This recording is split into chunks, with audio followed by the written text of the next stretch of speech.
प्रिय विद्यार्थियों, सुप्रभातम। हम महाकवि कालिदास कृत अभिज्ञान शाकुंतलम नाटक के चतुर्थ अंक का अध्ययन कर रहे हैं। काश्यपः वत्से परिष्वजस्व माम सखी जनम च। वत्से, वत्सा यानी पुत्री, संबोधन में वत्से। वत्से पुत्री, माम मुझसे, सखी जन्म च और सखी जन्म अपनी सखियों से। जन शब्द यहाँ समूहार्थ का वाचक है। सखी जन्म सखियों से, अनसुया और प्रियंवदा से। परिष्वजस्व, परिष्वजस्व गले मिलो। वत्से पुत्री, माम मेरा, सखी जन्म च और अपनी सखियों का परिष्वजस्व आलिंगन करो। शकुंतला तात इत एव किम प्रियं वदानुसूये सख्यौ निवर्तिष्येते। तात पिताजी, इतः एव किम इतः यहीं से, किम क्या, प्रियं वदा अनुसूये, प्रियं वदानुसूये प्रियंवदा और अनसुया, सख्यौ दोनों सखियां, निवर्तिष्येते लौट जाएगी। शकुंतला महर्षि कण्व से पूछती है, तात पिताजी, इतः एव किम किम क्या, इतः एव यहीं से, प्रियंवदानुसूये प्रियंवदा और अनुसूया, सख्यौ दोनों सखियां, निवर्तिष्येते लौट जाएंगी। काश्यपः महर्षि कण्व कहते हैं, वत्से इमे अपि प्रदेये। वत्से पुत्री, इमे अपि ये दोनों भी, प्रदेय दी जानी है, इन्हें भी तो देना है, अर्थात इनका भी विवाह करके इनको भी किसी को देना है। यहाँ पर महाकवि कालिदास ने अपने कौशल से प्रियंवदा और अनसुया को शकुंतला के साथ जाने से रोक लिया है। यदि वे चली जाती तो संभव था कि वे दुर्वासा के शाप की बात प्रकट कर देती। प्रदेय में प्र उपसर्ग का अर्थ है प्रकृष्ट रूप से। कन्या विवाह में पूर्ण रूप से दे दी जाती है। यहाँ पर प्रदेय से यही तात्पर्य है, यही भाव है, अर्थात विवाह का संबंध अटूट होता है। मनु ने भी कहा है, सकृत कन्या प्रदीयते। प्राचीन भारतीय संस्कृति के अनुसार विवाह संस्कार द्वारा विवाहित व्यक्ति अविच्छेद्य होते थे। तो वत्से पुत्री इमे अपि प्रदेये, इन्हें भी तो देना है, अर्थात इन दोनों का भी विवाह करना है। न युक्त मनयोस्तत्र गन्तुं, न युक्तम अनयोः तत्र गन्तुं, अनयोः इन दोनों का, तत्र गन्तुं वहाँ जाना, न युक्तम उचित नहीं है, इन दोनों का तुम्हारे साथ हस्तिनापुर जाना उचित नहीं है। त्वया सह गौतमी यास्यति, त्वया सह तुम्हारे साथ गौतमी यास्यति गौतमी जाएगी। शकुंतला पितरमाश्लिष्य, पितरम आश्लिष्य, पितरम पिता से, आश्लिष्य गले मिलकर, पिता कण्व का आलिंगन कर। कथमिदानीं तातस्यांकात् परिभ्रष्टा मले तरुन्मूलिता चन्दनलतेव देशान्तरे जीवितं धारयिष्यामि। कथम इदानीं, इदानीं अब, कथम कैसे, अब मैं कैसे, तातस्य अंकात परिभ्रष्टा, तातस्य पिता की, अंक अंक यानी गोद, पिता की गोद से, परिभ्रष्टा बिछड़ी हुई, पिता कण्व से वियुक्त हुई, मले तरुन्मूलिता, मले तरु, तरु में यहाँ पर दीर्घ उ आएगा, मले तरु उन्मूलिता, मले पर्वत के किसी वृक्ष से, अर्थात मले तरु से तात्पर्य है चंदन वृक्ष से उन्मूलिता उखाड़ी गई, चंदन लता इव चंदन लता के समान, अर्थात चंदन के वृक्ष से उखाड़ी गई उसकी शाखा के समान। मले तरु उन्मूलिता का अर्थ है मले तरु यानी चंदन वृक्ष से उन्मूलिता उखाड़ी गई, चंदन लता से तात्पर्य है उसकी शाखा के समान। कहीं कहीं मले तरुन्मूलिता की जगह मले तटोन्मूलिता यह पाठ भी मिलता है। उस रूप में अर्थ होता है मले तट यानी मले पर्वत के किनारे से उन्मूलिता उखाड़ी गई, चंदन लता इव चंदन लता की तरह। देशांतरे दूसरे देश में।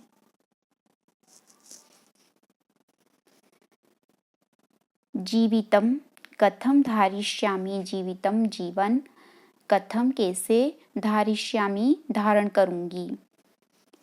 शकुंतला पितरम आश्लिष्य पिता से गले लग कर कहती है इदानीम अब तातस्य अंकात परिभ्रष्टा, पिता की गोद से बिछड़ी हुई मैं मले तरुन्मूलिता, चंदन के वृक्ष से उखाड़ी गई चंदन लता इव उसकी शाखा के समान। देशांतरे दूसरे देश में, कथम जीवितम धारिष्यामि कैसे जीवन धारण करूंगी।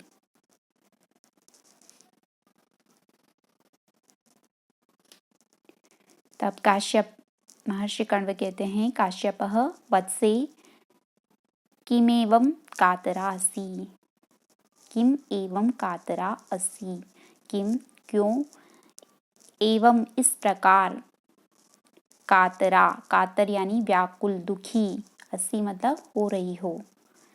वत्से पुत्री तुम,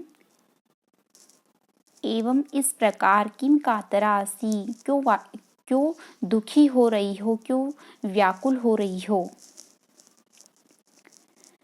अभिजन्वतो भर्तुः श्लाघ्य स्थिता गृहिणी पदे, विभव गुरुभिः कृत्यस्तस्य प्रतीक्षणमाकुला, तनेमचिरात् प्राचीवार्कं प्रसूये च पावनं, मम विरहजां न त्वं वत्से शुचं गणयिष्यसि।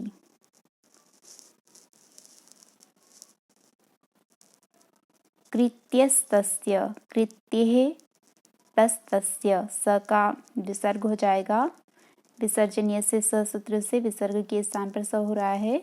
प्रतीक्षणम महलंत हो जाएगा, आ निकलेगा आकुला। तनयम, तनयम यहाँ पर भी महलंत हो जाएगा, अ निकलेगा अचिरात।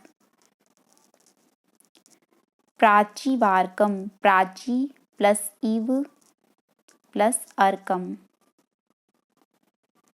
दीर्घ संधि है दोनों जगह, अकस्वर्णीय दीर्घ सूत्र से।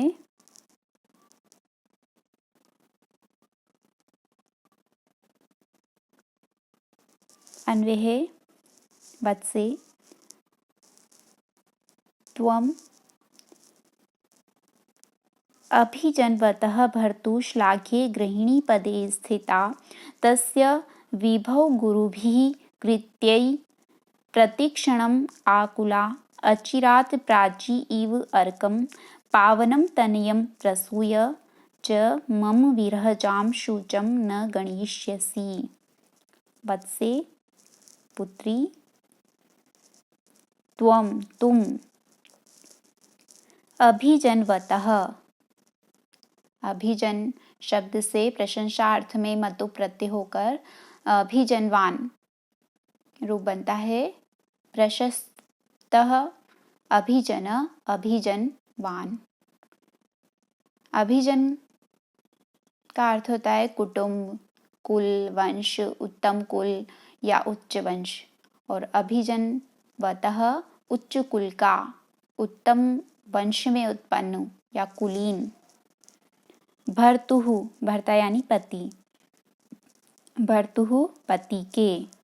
अभिजन्वतः भर्तुः का विशेषण है, अभिजन्वतः भर्तुः उच्च कुलीन पति के। श्लाघ्ये गृहिणी पदे स्थिता, श्लाघ्ये, श्लाघ्य का अर्थ होता है प्रशंसनीय, प्रशंसनीय गृहिणी पदे, गृहिणी के पद पर, गृहलक्ष्मी के पद पर, महादेवी के पद पर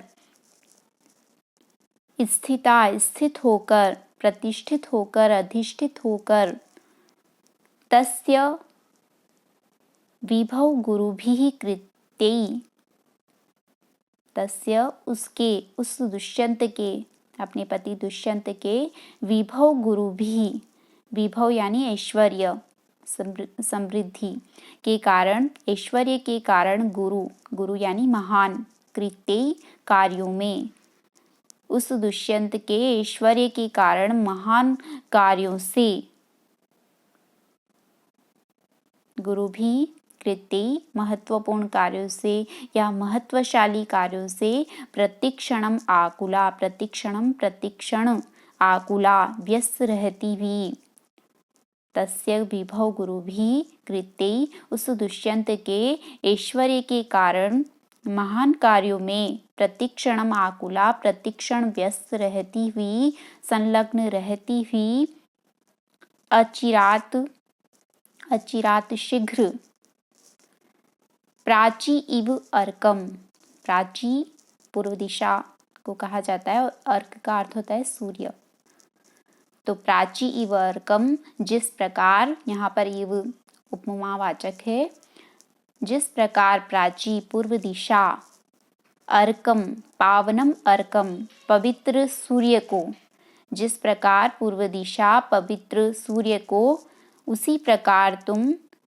पावनम तनियम प्रसूय, पवित्र पुत्र को, कुल को पवित्र करने वाले या वंश को उन्नत करने वाले, अर्थात चक्रवर्ती, तनियम, तने यानी पुत्र, पुत्र को प्रसूय उत्पन्न करके, जिस प्रकार पूर्व दिशा पवित्र सूर्य को जन्म देती है, उसी प्रकार तुम भी पवित्र अर्थात चक्रवर्ती पुत्र को उत्पन्न कर, मम विरह जाम, मम मेरे, विरह जाम विरह से उत्पन्न, ज का अर्थ है जन्म लेने वाले, मेरे विरह से उत्पन्न, शूचम शोक को, दुख को, न गणिष्यसि नहीं गिनोगी, नहीं गिनोगी यानी अनुभव नहीं करोगी।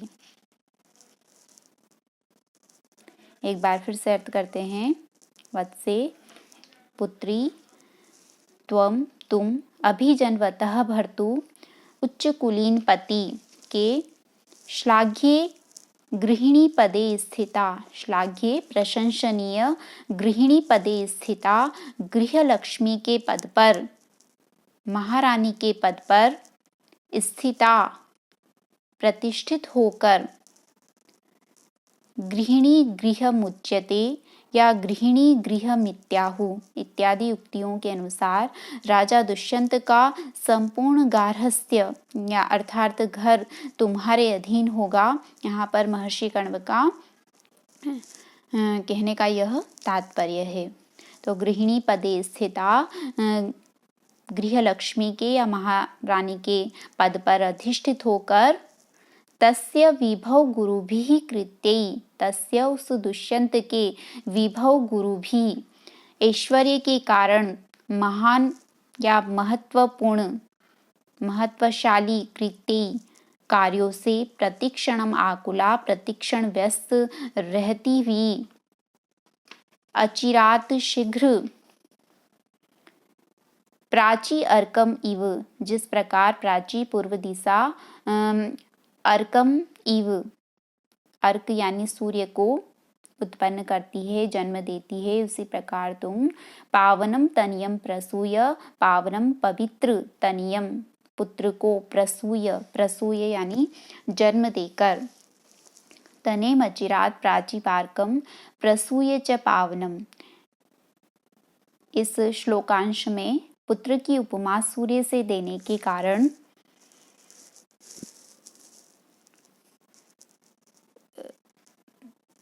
पुत्र की, दुष्यंत और शकुंतला के पुत्र की संसार से विलक्षण तेजस्विता, असामान्य पौरुषता और चक्रवर्तीता ध्वनित होती है। इस कथन द्वारा महर्षि कण्व का तात्पर्य यह है कि जिस भांति पूर्व दिशा सूर्य को जन्म देती है और वह सूर्य तेजस्वी प्रतापी तथा संपूर्ण जगत का हितकारी होता है, उसी भांति तुम्हारा पुत्र शकुंतला का पुत्र भी तेज संपन्न प्रतापवान तथा चक्रवर्ती सम्राट होगा।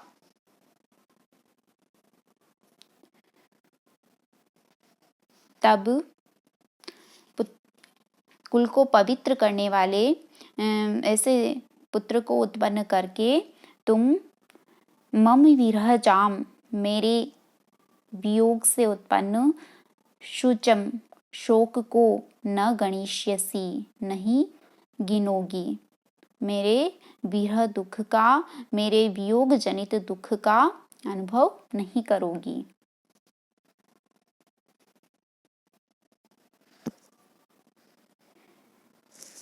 पति गृह गमनोत्सुका भी शकुंतला के मन में बहुविध संशयों एवं तर्क वितर्कों तथा संकल्प विकल्पों और हर्ष विषादों का होना स्वाभाविक है। लौकिक जीवन की यही यथार्थता है, अतः ऐसी स्थिति में उसका अधीर होना भी नितांत स्वाभाविक है। अतः जब शकुंतला अपने पिता कण्व से विदा लेती हुई अत्यधिक दुख का अनुभव करते हुए कहती है कि आपसे वियुक्त होकर मैं देशांतर में कैसे प्राण धारण करूंगी, तब महर्षि कण्व जो कि वनवासी तथा विरागी हैं, फिर भी लौकिक होने से उन्हें इस प्रकार की स्थिति का पूर्ण ज्ञान है। अतः वे उसे धैर्य बंधाते हुए और उसके विषाद एवं भय को दूर करने के उद्देश्य से उसके समक्ष 3 तर्क रखकर उसे आश्वस्त करते हैं कि यहाँ से जाने पर तुम श्रेष्ठ महारानी के पद को प्राप्त करोगी, गार्हस्थ्य जीवन के विविध कार्यों में संलग्न रहोगी तथा जब तुम्हारे पुत्रोत्पत्ति हो जाएगी तब तुम मेरे विरह से उत्पन्न दुख को भूल जाओगी। अतः यहाँ न गणिष्यसि के प्रति स्थिता, आकुला और प्रसूय, इन 3 कारणों के होने से काव्यलिंग अलंकार है और तीनों कारणों का एक साथ वर्णन होने से समुच्चय अलंकार है। इसके साथ ही प्राची अर्कम इव, इस अंश में पूर्णोपमा अलंकार का सौंदर्य भी दृष्टव्य है। प्रस्तुत पद्य हरिणी छंद में निर्मित है, जिसका लक्षण है नसम रसला गह षड वेदैर हयैर हरिणी मता। नसम रसला गह षड वेदैर हयैर हरिणी मता।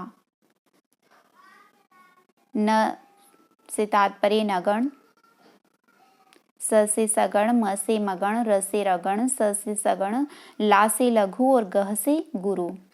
अर्थात हरिणी छंद के प्रत्येक चरण में नगण, सगण, मगण, रगण, सगण, लघु, गुरु इस क्रम से 17 वर्ण होते हैं और षट यानी छठे वर्ण पर और उसके बाद वेद 4 माने गए हैं, तो छठे वर्ण के बाद चौथे वर्ण अर्थात 10वें वर्ण पर और उसके बाद 7वें अर्थात अंतिम 17वें वर्ण पर। हय का अर्थ होता है घोड़ा, अश्व की 7 प्रजातियां मानी गई है, तो हय से तात्पर्य है 10 के बाद 7 पर अर्थात अंतिम 17वें वर्ण पर यति होती है। हरिणी छंद के प्रत्येक चरण में नगण, सगण, मगण, रगण, सगण, लघु, गुरु इस क्रम से 17 वर्ण होते हैं और षट यानी छठे वर्ण पर और वेद का अर्थ है उसके बाद चौथे वर्ण पर अर्थात 10वें वर्ण पर और हय यानी 7वें वर्ण पर, 10वें के बाद 7वें अर्थात अंतिम 17वें वर्ण पर यति होती है। इसका हरिणी छंद का उदाहरण है प्रस्तुत पद्य अभिजन्वतो भर्तुः श्लाघ्ये स्थिता गृहिणी पदे। ये इसका प्रथम चरण है। अ को ह्रस्व माना जाता है, लघु भी में ह्रस्व ई है, ये भी लघु है। ज में अ है लघु, तो तीनों लघु नगण होते हैं। उसके बाद में है न, न में भी अ है, ये लघु है। व में अ लघु, तो में ओ, ओकार को गुरु माना जाता है। लघु लघु गुरु है सगण। फिर है भ, भ में अ है, किंतु उसके बाद में संयुक्त वर्ण आ रहा है, इसलिए लघु गुरु हो जाएगा गुरु।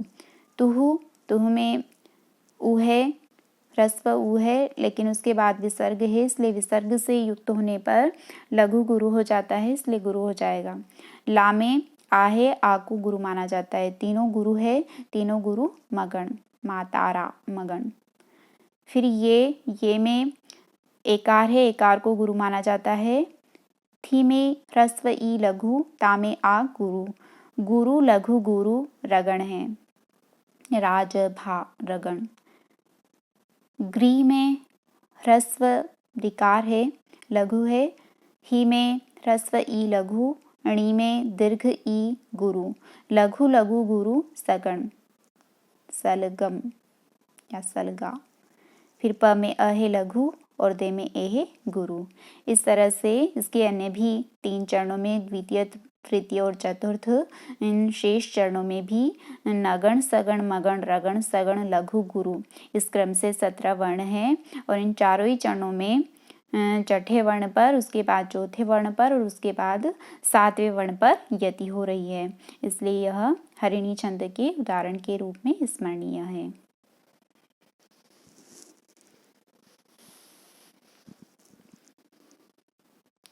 शकुंतला। पितुः पादयोः पतति। शकुंतला पितुः पादयोः, पिता के चरणों में, महर्षि कण्व के चरणों में, पतति गिरती है, अर्थात उन्हें प्रणाम करती है। इति शुभम।